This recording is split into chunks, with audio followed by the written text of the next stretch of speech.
Hey everybody, this is Bill. I'm the Salty Old Marine. Today I want to talk about IBS.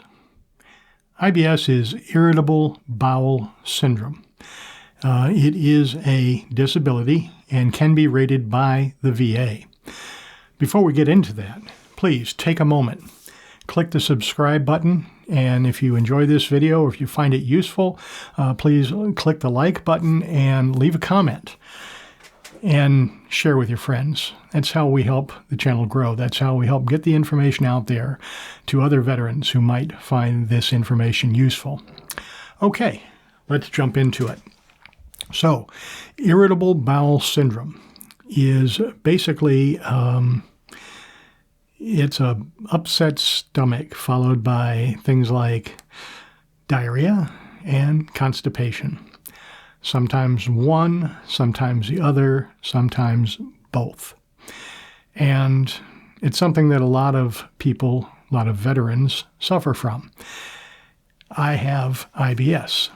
And the question is it service-connected? Meaning, did my time in the Marine Corps on active duty either cause or exaggerate my symptoms, my IBS? So let's jump into that. Now, IBS is a subjective claim. Subjective. What does subjective mean? Well, basically it's the opposite of objective. An objective claim is one which can be proven or disproven by medical tests.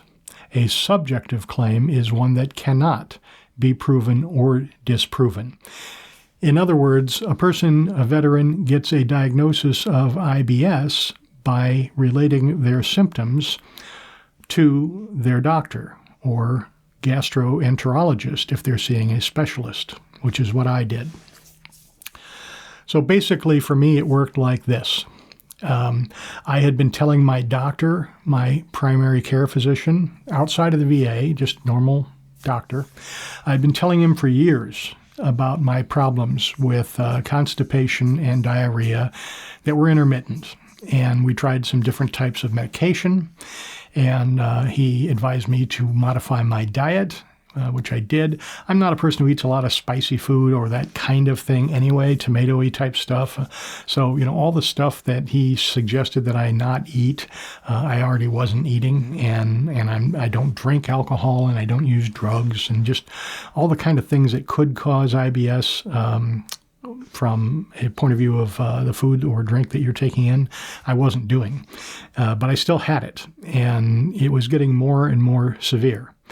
It was to the point where basically I was nearly incapacitated by it. I mean, being at work meant I always needed to know where the bathroom was and how I could quickly get there. It almost became a joke at work that anytime I was in a conference room, I would be asking where the nearest bathroom was before we started the conference. Yeah, there's Bill again. He's asking where the bathroom is. He doesn't even have to go.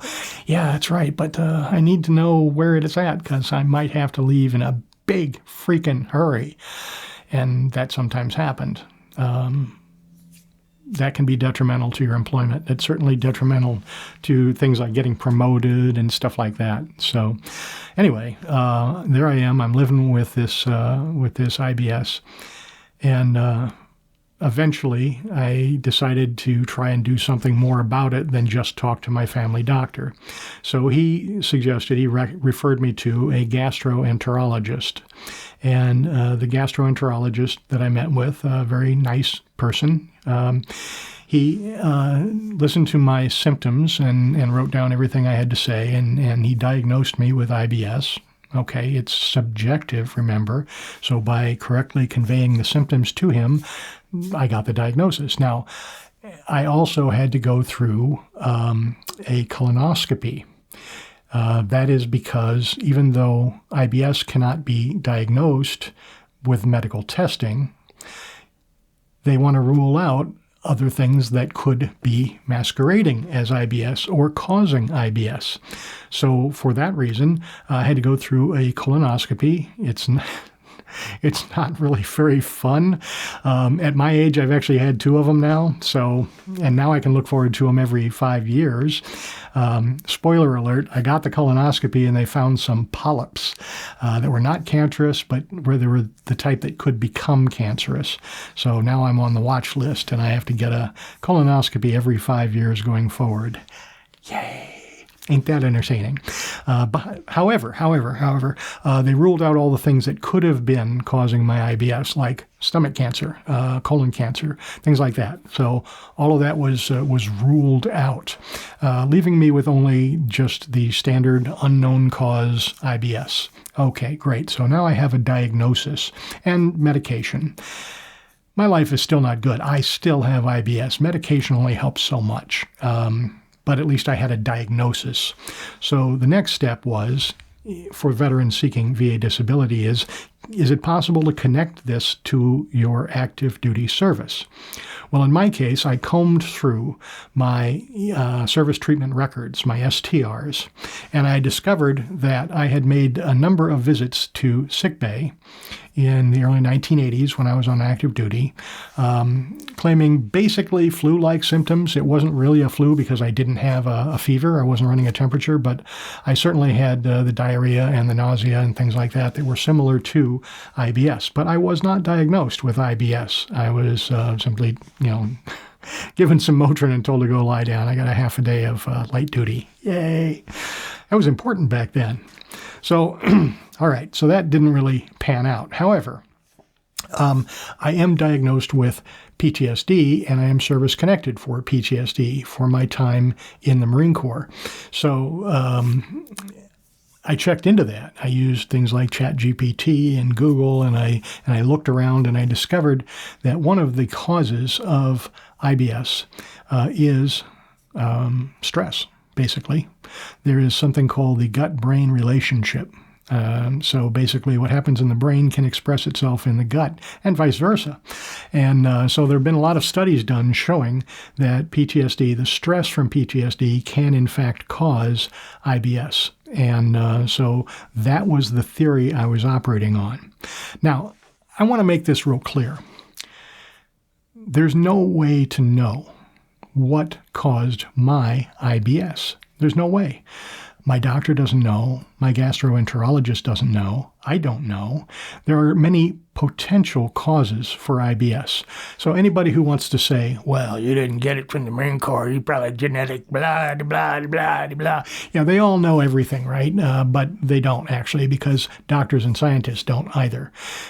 Could it have been genetic? Yeah, it can be genetic. It can be a lot of things. However, it can also be caused by stress, and the VA doesn't really care that it has to be proven, right? This is not a criminal court of law where you have to prove it beyond a reasonable doubt. One merely has to establish that it is at least as likely as not. That basically means 50-50. So there's a 50-50 chance that the stress from my PTSD could have caused or aggravated my IBS. So that was the theory I operated on. And I went to a psychiatrist who's known on YouTube, Dr.